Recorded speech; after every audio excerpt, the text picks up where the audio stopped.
Abasesenguzi mu bya politiki basobanura ingamba za politiki ya perezidansi ya Amerika kuri Afurika nk'iyubakiye ku ndangagaciro nyafurika ndetse igakomatanyiriza hamwe ibihugu byinshi.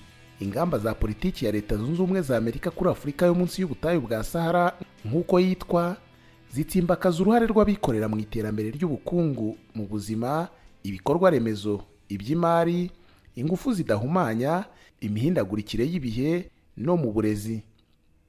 Minisitiri w'ububanyi n'amahanga wa Amerika Bwana Anthony Blinken yatangarije izi ngamba nshya muri kaminuza ya Pretoria muri Afurika y'Epfo mu kwa munani k'uyu mwaka. Icyo dushaka mbere ya byose ni ubufatanye nyakuri hagati ya Leta Zunze Ubumwe za Amerika na Afurika. Ntidushaka ubusumbane cyangwa umubano wa mpanguhe. Bob Wekesa ni umuyobozi wungirije w'ikigo nyafurika gishinzwe ubushakashatsi kuri Amerika muri kaminuza ya Witwatersrand i Johannesburg muri Afurika y'Epfo. Nibwira ko ari gahunda nziza kandi ikomeye cyane umuntu akwiye kwemera. Imikoranire yabo n'umugabane wa Afurika irakomeye cyane ugereranije no ku gihe cy'ubutegetsi bwa Trump. Igihamya cy'iyi mikoranire ikomeye n'umugabane wa Afurika ni inama ihuza Leta Zunze Ubumwe za Amerika n'umugabane wa Afurika iteganyijwe kubera i Washington DC kuva ku itariki ya 13 kugeza ku ya 15 muri uku kwezi kwa 12, ikazitabirwa n'abakuru b'ibihugu bya Afurika 49 ndetse n'abategetsi b'umuryango wa Afurika yunze ubumwe. Ariko se ni uwuhe musaruro abanyafurika bashaka kugeraho?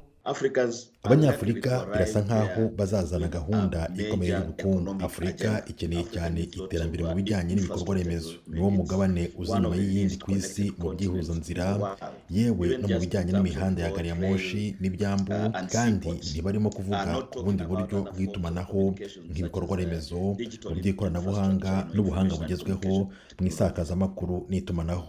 Ubushinwa bumaze kugaragara nk'ubuyoboye imishinga ikomeye y'ibikorwa-remezo mu bihugu byinshi bya Afurika, kandi ibyo birazamura ikibazo cy'ukwibaza niba Leta Zunze Ubumwe za Amerika yabasha guhangana nabwo mu buryo bufatika. Amerika yahangana, kandi kunanirwa guhangana kuri uru rwego byagiye biterwa ahanini no kubura gahunda ihamye. Kuri iyi nshuro Leta Zunze Ubumwe za Amerika irateganya guteza imbere ubufatanye mu ishoramari ry'urwego rw'abikorera mu by'ingufu, ubuzima n'ihuzanzira mu by'ikoranabuhanga.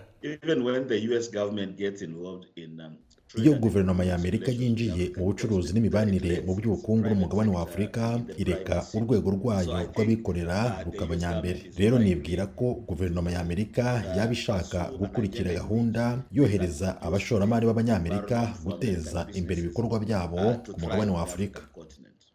Ikindi kibazo kiraje inshinga abanyafurika mu kongera kuganira ni itegeko rya Leta ya Amerika ku bijyanye no gucuruzanya n'umugabane wa Afurika rizwi nka AGOA, ryatangijwe n'ubutegetsi bw'uwari Perezida Bush mu 2001.